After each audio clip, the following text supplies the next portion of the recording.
We're going to start off now with Royal Caribbean, a top seller right now from New York around the Caribbean as well. We'll talk about the itinerary in a second, but let's just see the Royal Caribbean experience. Yeah, absolutely stunning, Sean. And again, we know all about Royal Caribbean. They're always innovating. They're bringing out some spectacular ships in the next couple of years that are going to really be game changers. But all their ships are full of activities. You're seeing the rock climbing wall there.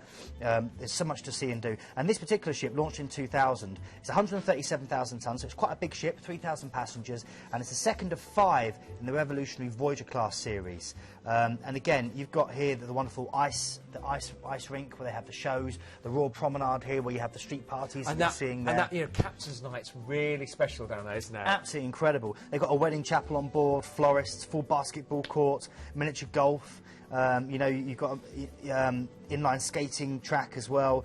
They've got Portofino's, that really classical, beautiful little Italian restaurant. The Johnny Rockets 1950s diner, you know, where you can get your Oreo sundaes, and where suddenly the bar staff start basically breaking into a little bit of grease and all that kind of thing. Oh, here we go again. But yeah, it's so much fun. It's really, really good. And, you know, my producer just said, oh, yeah, it's hard to believe that's a ship. You know, these are floating resorts. They really are. They really are. And none more so than with Royal Caribbean, of course, because they really do pack their ships full of so much to do. And I have to say, whenever I'm recommending a cruise company, you know, I always try and get the right cruise for the right person, because we've all got different tastes. But I think if you are going away with a family and an extended family, then, yeah, Royal Caribbean do offer so much choice. Now, I experienced this itinerary a few years ago, and it's fabulous, starting off in New York and making your way over to the Caribbean. So we actually get, first of all, 2 nights in a hand-picked hotel in New York, don't we? Yeah, the city that never sleeps, where you can shop till you drop. The department stores, of course, unrivaled here, along with hundreds of cheap boutiques in every district. It's an amazing place. Art lovers will love the Guggenheim, the Whitney Museum of American Art. Movie fans can admire the views, like Tom Hanks and Meg Ryan from the top of the Empire State Building, that still remains as the tallest building in New York. Nature lovers can amble around Central Park, 843 acres. This includes an ice rink, a pool and a zoo, incredible strawberry fields, of course. So much to see and do here. And of course you've got the famous Pier 40 as well, where Titanic was due to arrive, which is now an adventure park. Definitely try the New York cheesecake. Definitely go out and try some of the New York pizza. Just do one of the open top buses and go through Times Square, which you're seeing there. And while you're there overnight, whatever you do, definitely go and try Broadway. You know, go and see a show.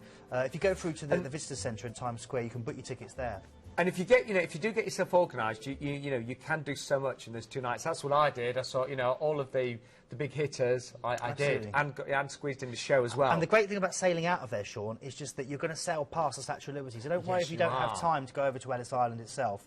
You're going to sail past Statue of Liberty on your way out. It's an amazing view. And you're going to have some fantastic clothes in your suitcase and be shopping as well. But how about this? You've got a day at sea.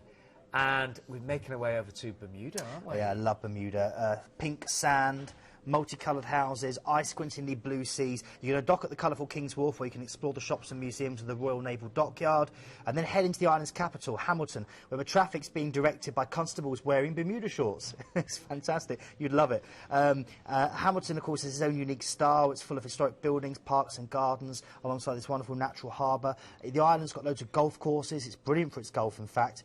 It's got some amazing beaches, many of them pink-sanded as well for you to enjoy, and that's down to the tiny pieces of shell that have been ground over for thousands of years. Spiny lobster is always the dish of the day, and get that in the restaurants. And whatever you do, have a dark and stormy, which is their traditional cocktail, which is ginger beer, a Navy SEAL rum, and a squeeze of lime. Well, that's lovely. Oh, it's amazing.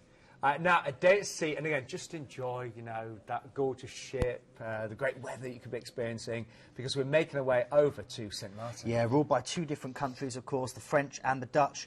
Philipsburg is the Dutch capital. That's where you dock, and it's there where you can go for serious shopping. Marigot, meanwhile, is the French capital. You can head over there, and there you can divide your time between bistros and boutiques. You've got lashings of sunshine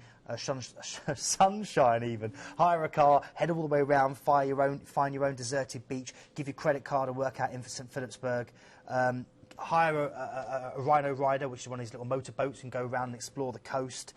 Or head to Grand Case. This is the gourmet capital of the Caribbean. It's a charming seaside town renowned for exceptional dining and glorious beaches. You will love that island. You really It's really will. beautiful. I've not even mentioned Airport Beach. No, Airport Beach, where the planes come in so low you get sucked out of the water. Yes. It's amazing. Be careful. Be careful. Yeah. Puerto Rico is next.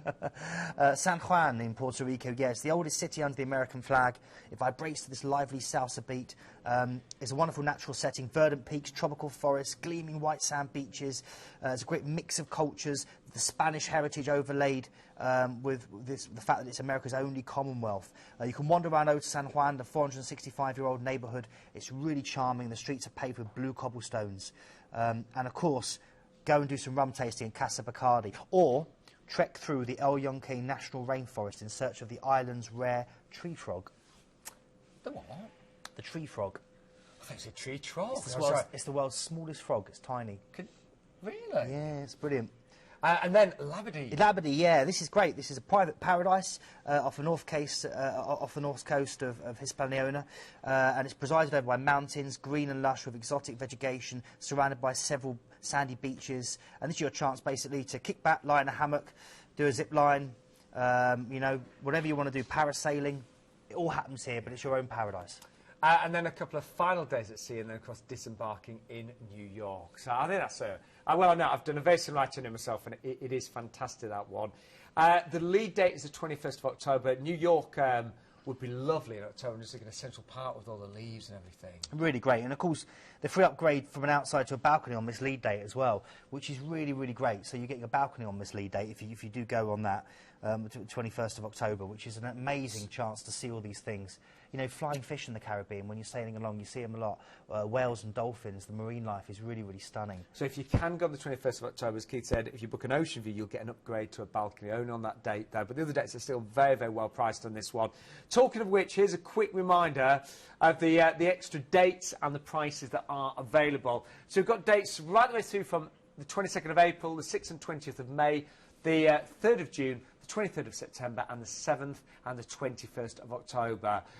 Great range of dates. Return flights are included, an upgrade from Ocean View to balcony on the 21st of October, and also flights available from Manchester and Glasgow as well. And that extra 2 nights in a 4-star hotel in New York. Would definitely recommend some excursions. And again, if you'd like to book any of these, Planet Cruise can arrange them at a fraction of the price, basically. Just speak to a cruise consultant. You don't have to arrange those tonight, but you know, you can do those a little bit later on in the date, or of course online as well.